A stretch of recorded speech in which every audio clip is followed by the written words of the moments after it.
You will learn how advertising and promotion affect the economic side of markets, consumer choice, competition among firms, and the prices people pay, and you will explore different economic viewpoints on whether those effects are mostly positive or negative. One way to think about advertising is as a cost and a source of market power. In this view, heavy advertising allows large brands to create strong images and emotional ties that make it hard for smaller competitors to enter the market. With strong brands and loyal customers, leading firms may be able to charge higher prices. The cost of advertising is built into those prices. From this perspective, advertising can reduce competition by raising barriers to entry, reinforcing the positions of dominant brands, and encouraging people to buy familiar names even when cheaper, similar alternatives exist. Another way to think about advertising is as a source of information and competition. In this view, advertising helps people learn about different options, discover new products, and compare prices and features. If consumers are better informed, they can make choices that put pressure on firms to offer better value. For new entrants, advertising can be a tool to break into a market by telling their story and giving consumers a reason to try something new. From this perspective, advertising can increase competition and help push prices down or keep them in check. So, which view is right? The answer is it depends on the market and on how advertising is used.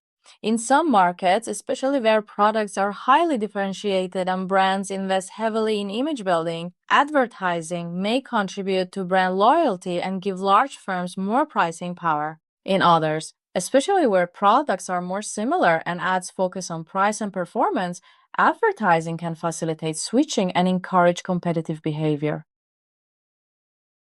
For consumer choice, advertising clearly affects what people are aware of and what they consider. If you never hear about an option, you are unlikely to choose it. Advertising can broaden choice by introducing new products and brands, but it can also narrow practical choice if the market becomes dominated by a few players with huge advertising budgets.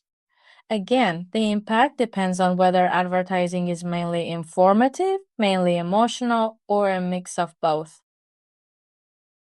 For competition, advertising can be both a weapon and a bridge. Established brands may use their budgets to maintain share and keep out new rivals, but challengers can use smart, targeted campaigns to carve out niches or disrupt categories. Advertising wars can sometimes benefit consumers as brands improve their offerings and sharpen their messages to win attention and preference. For prices, there is evidence for both possibilities. In some heavily advertised categories, prices are higher, and part of that may reflect the cost of branding and promotion. In other cases, especially where ads focus on deals and comparisons, advertising may actually support lower prices by making people more aware of bargains and alternatives. It is also worth noting that advertising helps pay for media content. Without ad support, some news, entertainment, and online services might cost more for consumers. As you assess these effects, it is helpful to keep both perspectives in mind. Advertising can act as a tool of market power and as a tool of information and competition. The real question is how it is used in a particular category and whether the overall effect seems to support consumer welfare and healthy competition or to undermine it. This more nuanced view will help you think critically about the economic role of advertising rather than simply labeling it as good or bad for the marketplace.